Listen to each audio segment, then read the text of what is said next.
Welcome, everybody, to episode 101 of Axioms on Trial. Today, my guest and I will be discussing deconstruction and what that process has been like. And I'm just going to bring them right on. There we go. Hey there. Thank you so much for coming. And thank you for having me. Yeah, no problem. So, why don't you tell the audience a little bit about yourself and what it is that you do and why? Sure. So, my name is Lunar. That's what I go by. And I grew up a evangelical pastor's daughter. That's what I was born into. And later on in life, he stepped down to being an elder. But that energy was very well upheld throughout my entire upbringing. And then I actually converted to traditional Catholicism, which was a major uproar within my family, was not accepted at all. But that was my ex-husband's faith. So I went through all of that, and I started deconstructing probably about 3 years ago due to some of the patterns of abuse that I was seeing, both from my upbringing and also within the Catholic Church. And I started digging deeper into the roots of where the Catholic Church came from and realizing that a lot of it went back to paganism, and that nothing that the Catholic Church was actually doing was really that original. It was just rewrapped, repackaged and used to control others. So once I realized that, and I'm seeing all the abuse that is going on both in my upbringing and then in the Catholic Church and then in my own personal life, I deconstructed, and I'm now a pagan witch. I very much am close to the earth and the old ways, and keeping life really simple and keeping my energy calm and grounded. But the reason I think it's just so important to talk about these things is because there's patterns. There's patterns that are in front of everyone, but if you're in it, you can't see it.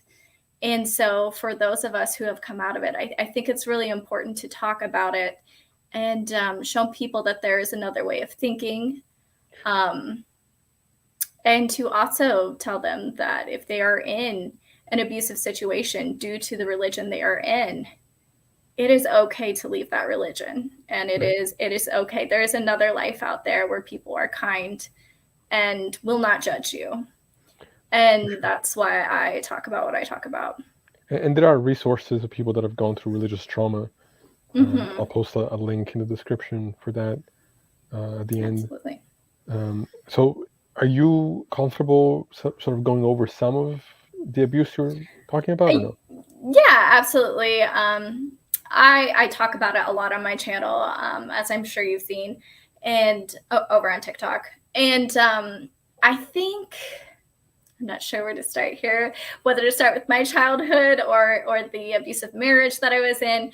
But I do think it really does start from childhood when we're talking about the ways that the mind is formed. So, like I said, evangelical was my background growing up. And I think one of the most harmful things for me growing up was learning that pain, aka abuse, is a form of love. And we see that clear throughout scripture. We see that a lot in evangelical ideologies where they're like, I do this because I love you. I chastise you because I love you, right? This idea that we are sinful and deserving of death from the very moment that we take our first breath is very harmful. It's harmful to the psyche. It literally makes us feel as though we don't deserve anything better. And that's simply not the truth.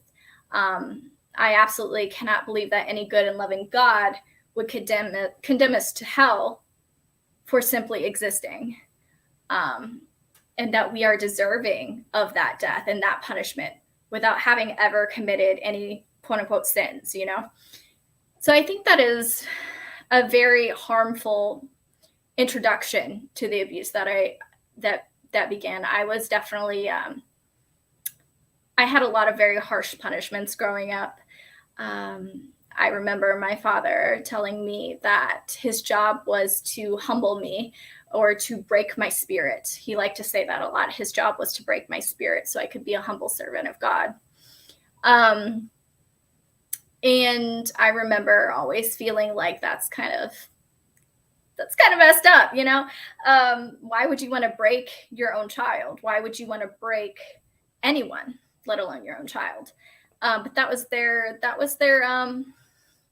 perspective, was this ultimate servitude, this ultimate form of humbleness was necessary in order to make it to heaven, even though that doesn't really make sense compared to their theology, because they were once saved, always saved. But there was this extreme need to be the best servant, the most humble, to take whatever came your way with grace and just accept it, be quiet, be small, do what you're supposed to do. And I think that set me up for a lot of the abuse that I went through, you know, in my marriage.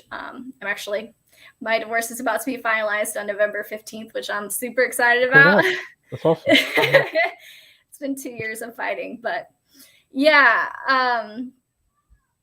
it set me up. It set me up to accept abuse in any form that it came. And growing up, I really did experience a lot of pretty harsh spankings for very tiny things.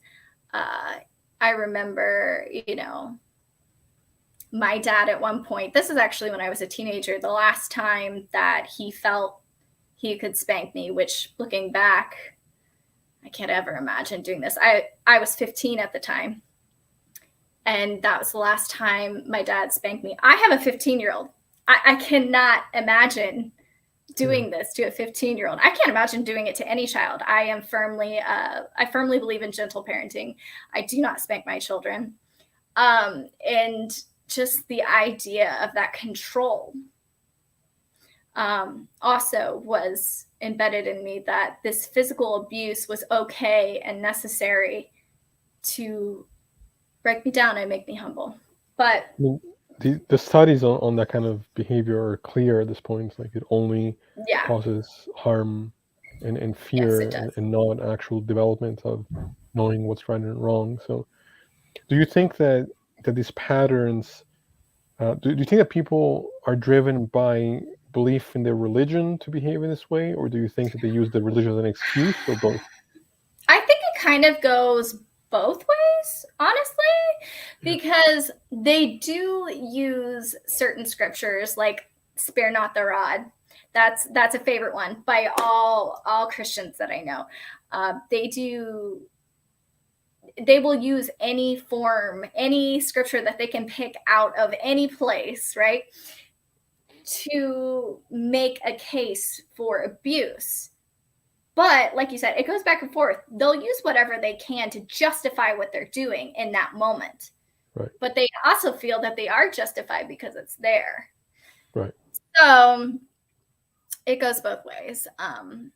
My parents very much strongly believed in that. I actually remember when my son was probably about 6 years old, my oldest son.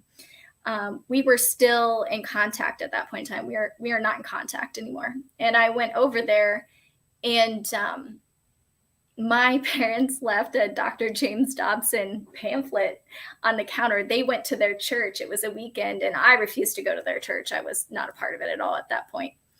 And it was a Dr. James Dobson talking about, spanking and when it should be done and how it should be done, and explaining all these things. And I remember being so angry. I was so angry. I was like, how dare you? My son had ADHD and a bunch of other diagnoses that were going on, and he didn't fit their definition of what was acceptable. And instead of working with him, they just wanted to see him broken like they broke me. Right. And that was one of the last straws for me. Before I went no contact, I was just like, that is a total boundary crossing. Like, I am a fully grown adult. I can make my own choices. This is not for you to step into.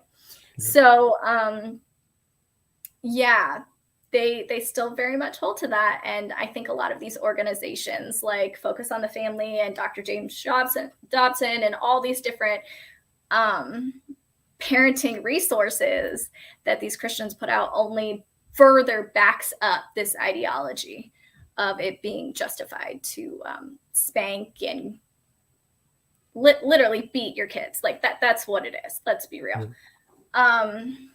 And so that set me up for a lot. They also used a tactic of isolation a lot. So I grew up homeschooled.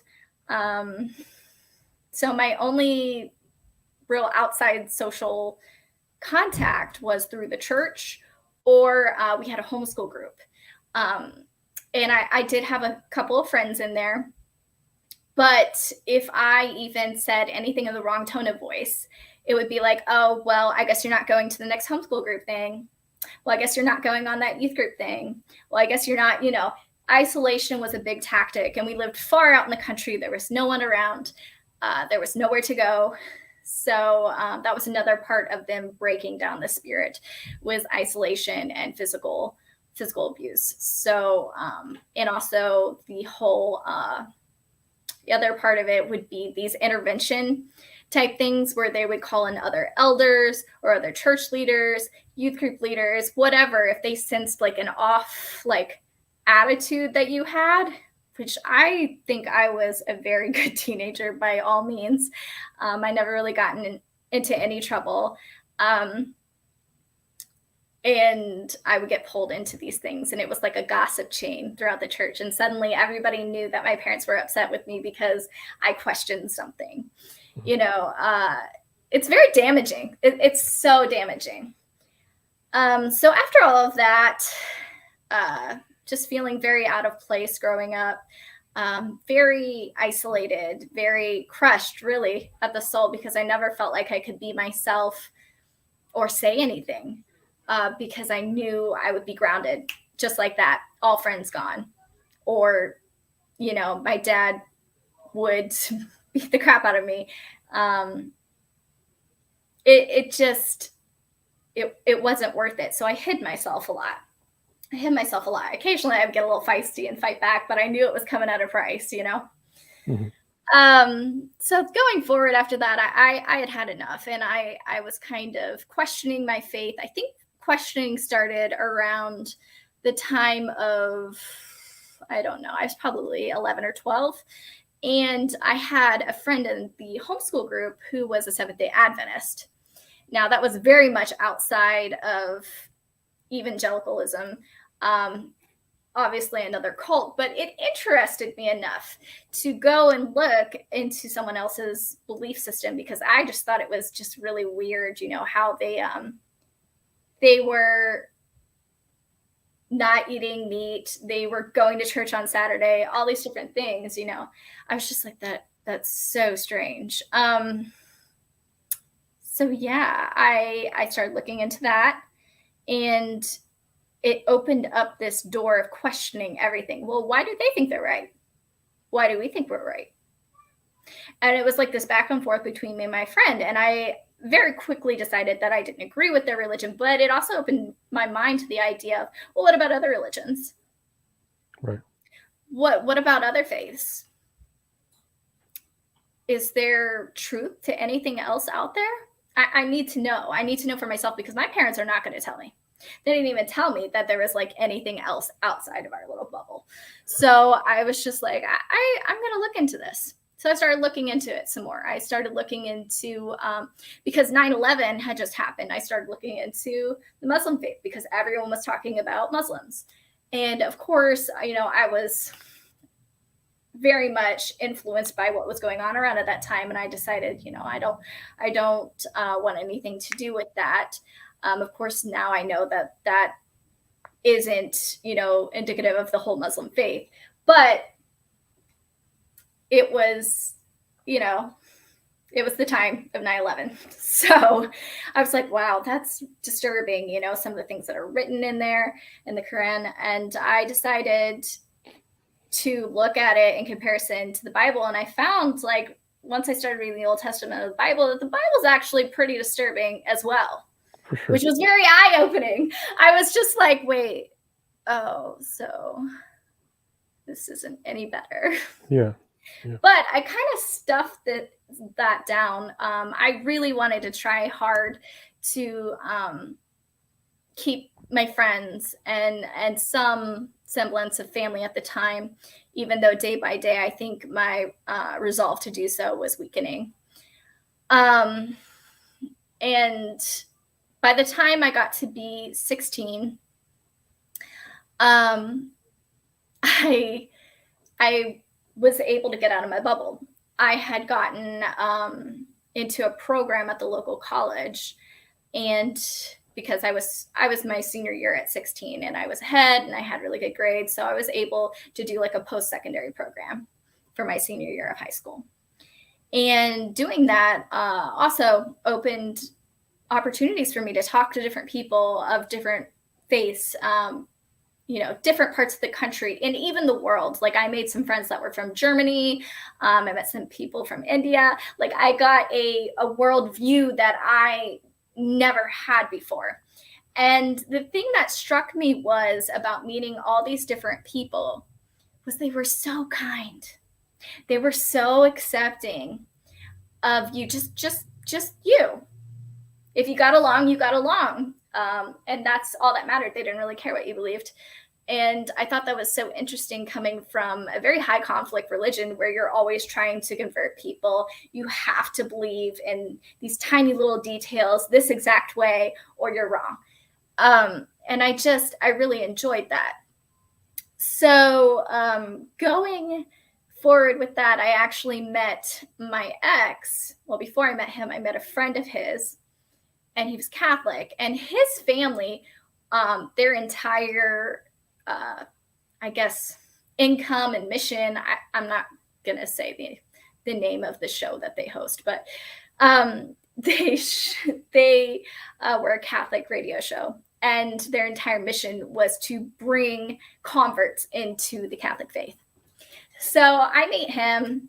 I think he's cute, and I want to hear what he has to say, So I start listening to him, and he starts asking me some really good questions. And I didn't have an answer for one. There was one question I couldn't answer. And that question was, if you believe in a literal interpretation of the Bible, which is what I claim to and what I grew up with, how do you explain John 6? And I was like, what do you mean? He's like, how do you explain John 6? If you believe in a literal interpretation of the Bible, how do you explain this? Because this is about the Eucharist. And I said, I don't know. Let me read it. And I was like, is it in context? The classic evangelical Yeah, right.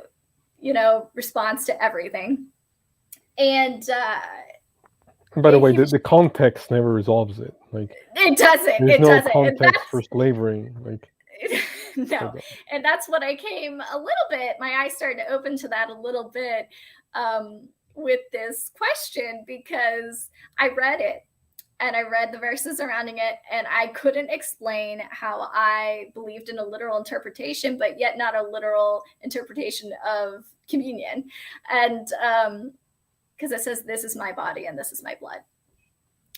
Jesus's words. So if I believe that literally, the Catholics would be right. And that bothered me. I remember taking it to my dad, and I said, hey, Dad, I have this theological question. So we believe in a literal interpretation, but here's this verse, and I have this Catholic friend of mine who's asking me how I make sense of this. How do I make sense of this? He pulled the classic, well, what is the context? And I was like, but I read the whole chapter and I can't find anything. And he's like, well, why don't you go read the whole book of John? So I did, because that's just who I am. And it didn't make sense. And I came back to him. I said, Dad, I read it all. I still can't make sense of this. Do you have any ideas? Because this is really bothering me. And he really didn't have an answer. He was like, well, in other translations, it's a symbol. And I was like, so which one is it? Is it a symbol or literal? Like, is which one is it? I need an answer, and this isn't stacking up. Oh, Anthony, you need to go downstairs. Hold up, my little one's here. Oh. Say hi, Anthony. Hi. All right, come on. Go downstairs. You were supposed to be down here with Jordan. No, can I have some chips? Can you have what? Chips. What? Chips. Okay. Oh, you want to have? I want chips. Okay, go have some. Go tell Jordan. Sorry about that. No worries, no problem. With 5 kids, they sometimes escape when No, I'm trying to get in. They're like, Mom, where's Mom? All right. So, anyway, where was I with that? Your father didn't have an answer to this. Yeah, he didn't have an answer to it. And I was just like, all right, you don't have an answer. I don't know what to do with this. So then I met my ex, and he was best friends with this guy. And he was really pushing the same thing. And I started looking deeper into Catholicism and basically came to the decision that this was the original church, and, you know, evangelicals broke off, Protestants, we broke off, but the true original church was the Catholic Church, was what I came to, my conclusion after doing a lot of research. So I decided to date this Catholic guy, and I ended up getting pregnant at 16, and that did not go well with my family, and the abuse became even worse. The isolation tactic became worse. I was not allowed to go anywhere, do anything. I wasn't allowed to drive anymore. My mom would actually drive me to my college classes and walk me to my actual classroom door and either wait for me or be there waiting for me when the class got out. So I wasn't allowed to talk to anyone. And during this time period, they actually did, the first thing they did, my dad pulled out the church phone book and started calling every member in the book, and I had to sit and listen. This was part of the punishment, is I had to sit and listen to every conversation that he had with every church member. That I was pregnant by a 20-year-old Catholic man. And the Catholic thing was like an extra sting because where I came from, Catholicism was not accepted. So that did not go well. And then when I just kind of didn't really want to hear anything they had to say, I really did shut down, and I wasn't telling them everything they wanted to hear. They put me in front of the church and announced it to everyone to humiliate me. And at that point, I just remember looking at everyone in the church and being like, how are any of you okay with this? Like, how is this okay? How is this loving? How is this kind? Why would you do this to anyone? Why this level of humiliation and gossip? If you all are so pro-life, like you say you are, why are you not helping me? Why are you not supporting me? Because you're making this impossible. You're making this so much worse than it has to be. Yeah. And it really stuck with me. It really did. Even years later, to this day, it's still one of those moments where I'm shocked. I'm shocked. It doesn't make sense to me. I can't ever imagine doing that to one of my children. So after that, one of the days that my mom dropped me off at a class, I was supposed to take a test that day, but I was very violently ill because I was in my first trimester, and she had to go to the doctors during that time. So she left, and I got sick in the bathroom. One of my friends saw me in there, and she's like, hey, how about you come back to my dorm? You can lay down, chill out, you know, So I was like, okay, cool. I'll just have to be back here before my mom sees that I didn't actually go to the class, right? So unfortunately, my mom got there early. So she saw me walking into the building instead of coming back from the building. And at this point in time, she tried to take me to a school for troubled girls, a Christian boarding school, troubled teen industry. I'm sure you've heard of all the horror stories that come out of that. And when she told me this, I was like, absolutely not. That is one thing I will not do. I'm not doing that, because I had heard stories from other people. Yeah. And so we're driving down this backcountry road. At this point in time, I had a friend who had already reported my abuse to CPS, and there had been a CPS interview. So I had a caseworker.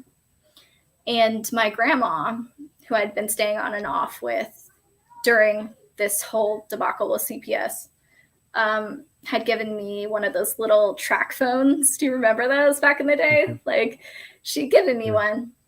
And she was like, if anything wrong happens, here's your social worker's number. So we're driving on these backcountry roads, and she's like, I'm taking you to this place. And I said, no, you're not. And she pulls over on the side of this gravel road and is calling my dad to tell him I'm refusing to go. And I knew I had one chance. I knew I had one chance. So I jumped out of the car, started running to the woods, and I grabbed that backpack with that cell phone, ran. And I knew my mom well enough to know that she was going to call the cops on me, and she did. And about, 45 minutes later, I hear dogs. She called a canine unit, and I was sitting up in the top of the tree just waiting for them to find me. It took them a while because I had walked down a stream knowing that she was going to do that. But it gave me enough time to call my caseworker and for my caseworker to get there and take me with her instead of to GB.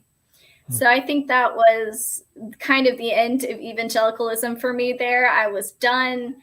I had my ex who was showing me a different way of thinking. So I went towards Catholicism. And that was a whole different form of abuse. That abuse was built upon my abuse as an evangelical child, with the idea of purity culture and the whole mother figure that it is Mother Mary. They had such a high respect for Mother Mary, which I liked, because evangelicals don't have really any female presence in the faith to speak of. It is purely patriarchal, and I would argue so is Catholicism, but it's a little more deceptive because they do have saints and they do have Mother Mary. So I started to dig really deep into that and try to find inspiration from that divine feminine kind of energy in the Catholic Church between the saints and Mother Mary. And that did hold me together for a very long time. But the purity culture is very strong in Catholicism. Yeah. It wasn't evangelical as well, but it was even more so. The rules that they have, even for the marriage bed, is intense. One of those being not using any form of birth control. Of the only way that you're allowed to avoid pregnancy is through natural family planning, which means you avoid during your ovulation window. And so I began tracking my cycles. Unfortunately, I was with a man who did not respect my body in any way, shape, or form. And because of that, I ended up conceiving many children. I've actually gone through 6 miscarriages. I have 5 living children. And I was with him for a total of 14 years. But during all of that, I think what really started to get to me was the fact that I was with an abusive man. And his family was enabling him. His faith was enabling him. And I was watching this. Anytime I would call him out, or say something to his family about his alcoholism, their answer would be just to pray about it or to go to confession and or call a priest and get some advice. I did that for many, many years. And I pretty much always got the same answer, which was to pray and fast and offer up my suffering. You know, the more that I suffered, the purer I would become. And because Catholics don't believe in once saved, always saved, this really fucked with my head. It really did, because I knew I was going through suffering and pain. And I was like, well, you know, it's going to be okay, though, because in the end, I'm going to get like all these crowns in heaven. Right. And that is so messed up. And I see it so much. I see it so much in the Catholic faith. I know women that were all around me that were suffering from the same issues of alcoholism and abuse. And they're told to just give up their suffering and to offer it up. And it's very, very pervasive through all of Catholic culture, this idea of suffering for Jesus, or offering up suffering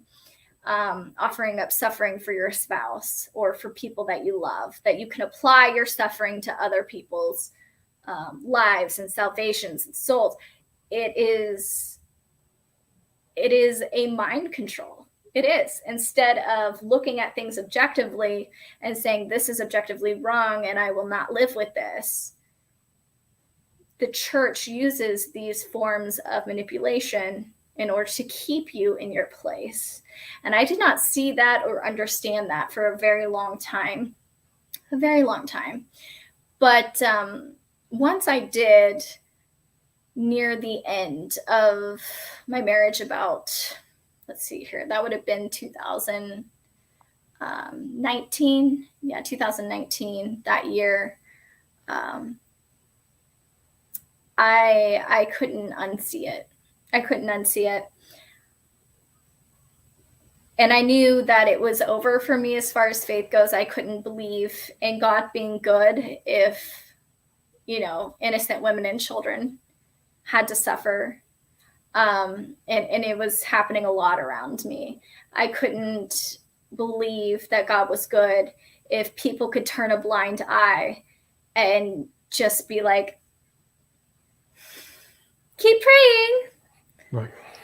Because I sought out help. I sought out help from priests. I sought out help from family members. My mother-in-law, there was one instance that I called her over after my ex had beaten my son the night before. And I gotten in between them and also taken a beating. And my daughter was actually only a week old at the time. I had just had a baby. And I called her over, and her answer was the same, was basically to just keep praying, and we were going to make it through it, and we were going to come out on the other side stronger than ever. And I think that's what broke me right then and there. I couldn't believe that someone who claimed to love me could look me in the eyes and tell me that about their own grandchild, that they were willing to cover all of that up for a faith. And I still stuck around for about a year after that because I was struggling. I hadn't completely given up my faith yet. I was still praying every day. I was asking God, you know, like, hey, help me out here. Are you real? Help me out. Do anything. Please send me some freaking help. Anything. Give me someone. And no one ever came. And that bothered me because if I was such a good servant of God, why would he abandon me like that? Why would he leave me and my children to suffer like that? If he was a good God, why would he make us suffer so much to get to heaven? We hadn't done anything wrong. We were simply existing. And yet my abuser, my ex, could simply go to confession and have everything he's done wiped away. and pretend like nothing had happened. And that is just absolutely abhorrent. It's absolutely abhorrent. So after that, that's when I started to break down. There were many violent events that occurred. One night, I had made a boundary with my ex-husband, and I said, I'm not going to sleep with you if you've been drinking alcohol, because it always became violent. And I said, I won't. Don't bother getting in bed with me. If you're drinking, don't do it. Well, he did anyway. And he thought, again, going back to that patriarchal, like, I owe him my body because I was his property. I was his wife. And when I said no, that was the night that he almost killed me. And thankfully, my daughter woke up, and she was only 18 months old at the time. And she was in the room, and she woke up and started screaming for me, obviously disturbed at what's happening as she sees this violent, struggle going on. And that he stopped in that moment, and he picked her up, and he wouldn't give her to me, said I didn't deserve her, that I was a horrible mother, and all these other things that I'm not going to repeat on this podcast. But I went to a priest 2 days later in the confessional, and he had taken everything from me. I wasn't allowed to go anywhere, wasn't allowed to call anyone, because I had marks all over my body. So he wasn't going to let anyone see that. But I convinced him to let me go to confession. So he took me over there, and I had my turn in the confessional. And I told the priest what had happened, and I actually showed him the marks, the strangulation marks on my neck. And he basically told me the same shit. Keep praying. Sounds like you guys need to get into marriage counseling. Sounds like he needs to get into AA. But keep making sacrifices. Keep praying for him. I'll pray for you and your family, etc.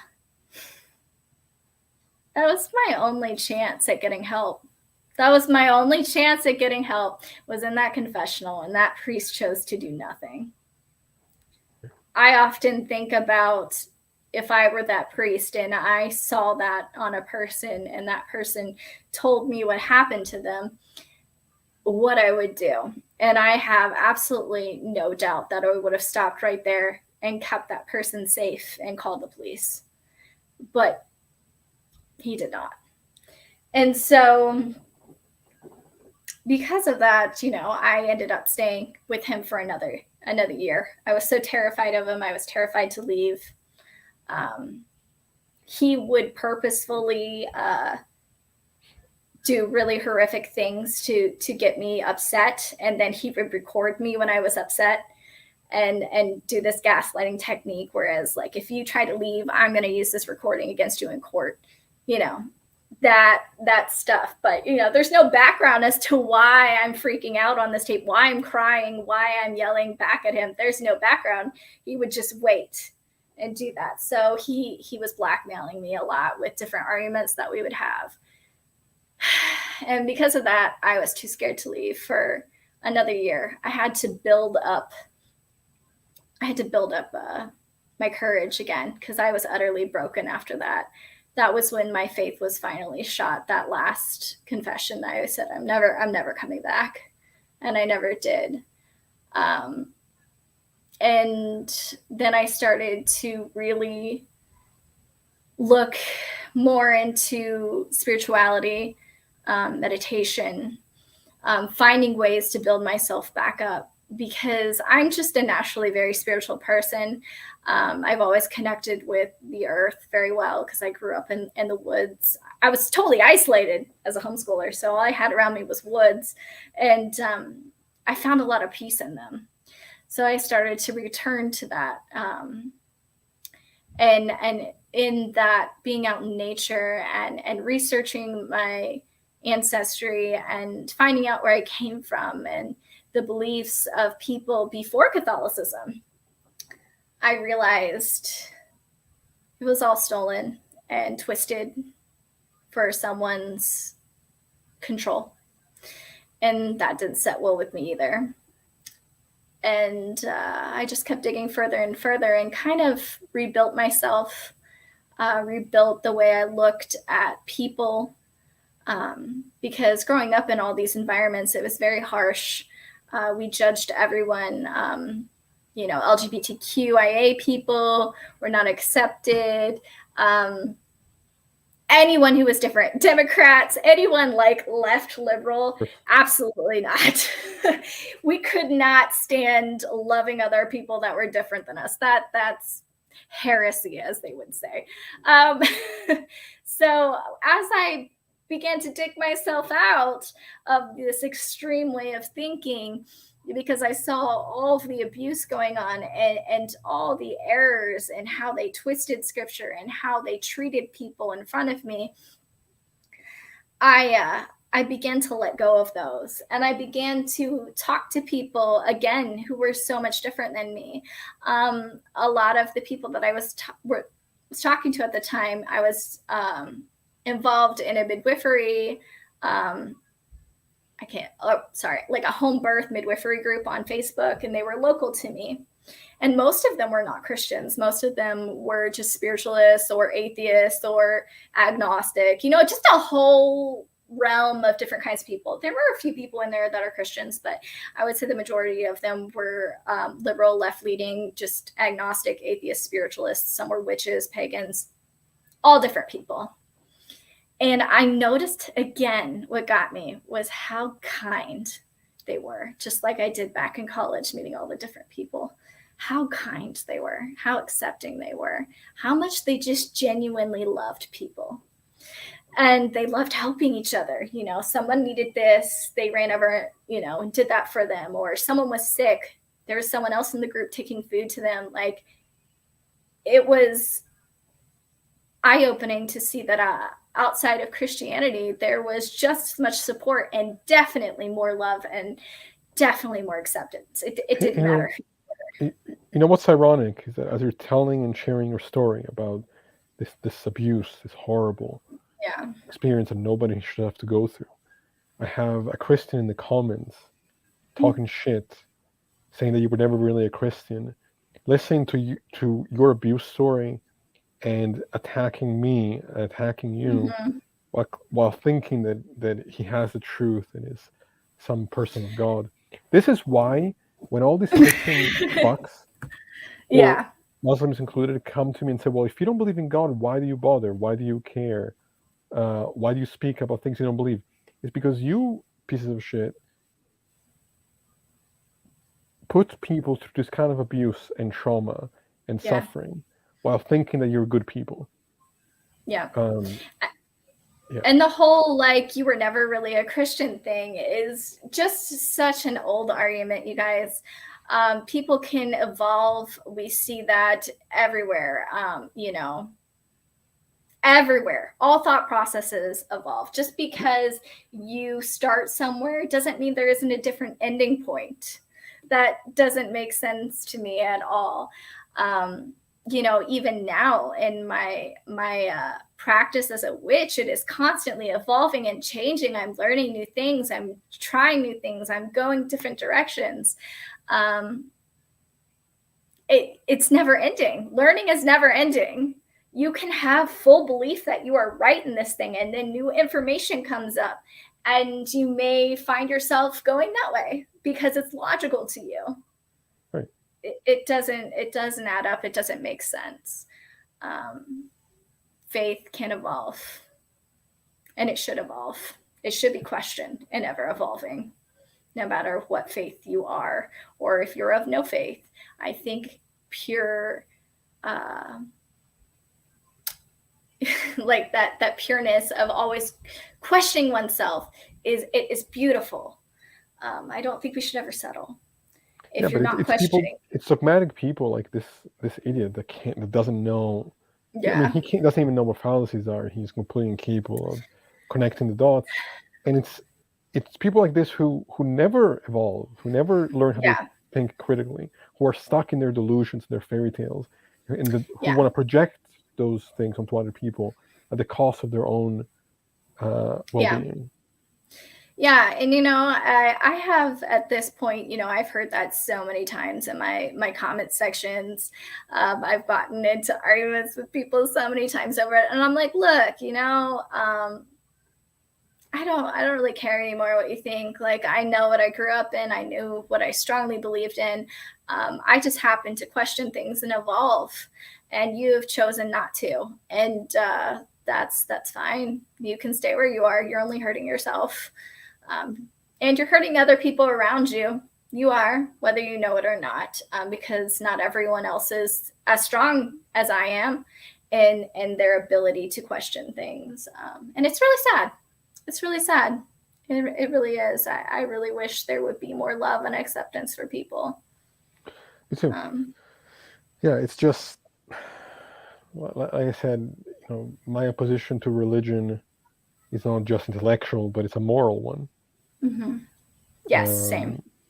So, but I guess the one thing I want to say is obviously, like, I'm sorry that you've gone through such a horrible ordeal, but I'm glad that you're away from that. Yes. You're safe now. I am so excited to be safe.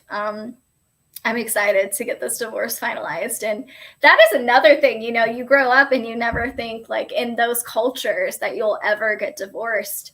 And I think that was one of the hardest things of looking at what was going on in my life and coming to peace with the fact that it was okay to leave and it was okay to get a divorce, because that does not happen. It does not happen in Catholic circles.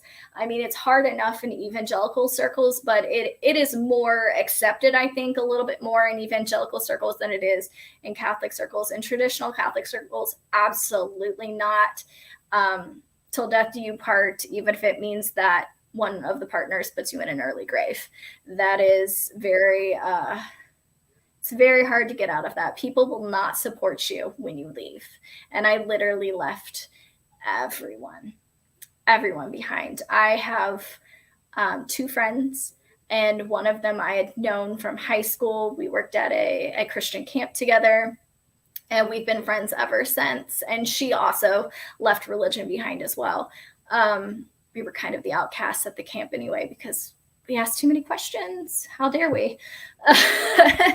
And so, I still have her. She's been one of my biggest supporters. And I had another friend that I actually met right after I left the Catholic Church. And she was also a pagan witch. And she really helped me on my journey of questioning things and looking into the past and understanding where things came from. And she was also a domestic violence survivor. And I honestly 100% believe that if I had not met her, I would not be here, because she had the bravery to tell me her story, and the fact that she did escape with children. It gave me hope. It gave me hope. She was able to help me come up with a plan, a safety plan. She gave me a place to live when I did leave. Without her, I wouldn't be here. I definitely wouldn't be here. And then my other friend, when everything came forward out in the open, she has been right by my side, supporting me the entire time. So I think we all need friends like that. I think I'm really glad you had someone like that for you. Yeah, and that's exactly why I do what I do, and especially reaching out to people in situations of domestic violence, especially people who are in the confines of a religion, who think it is wrong for them to leave, or that they deserve the suffering, or that if they offer up their suffering, they'll get into heaven. These are very destructive mindsets, and I understand them. I've been in them. I understand the feeling of being in that situation. And if anybody like that is listening right now, yes, I don't believe in your form of God or Jesus anymore, but I know the form that you do. And if you really look at it from what you preach about him being all love, would he ask you to stay? Would he? He wouldn't. So, yeah, that is. Thank you so much for sharing that with us. I know that you've been through a lot, and I'm glad that Yes. you are on the other side, and I'm sure still in the process of healing, but at least you're not in that hell anymore. Yeah, and no, definitely not.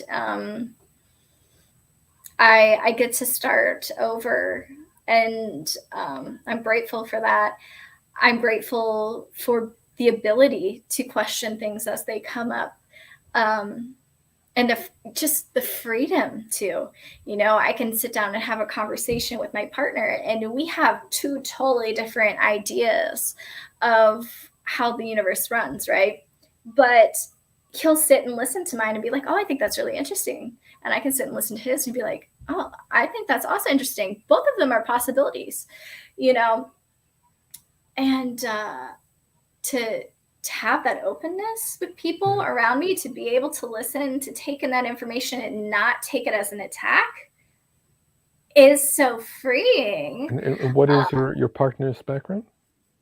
He actually comes from an evangelical background as well.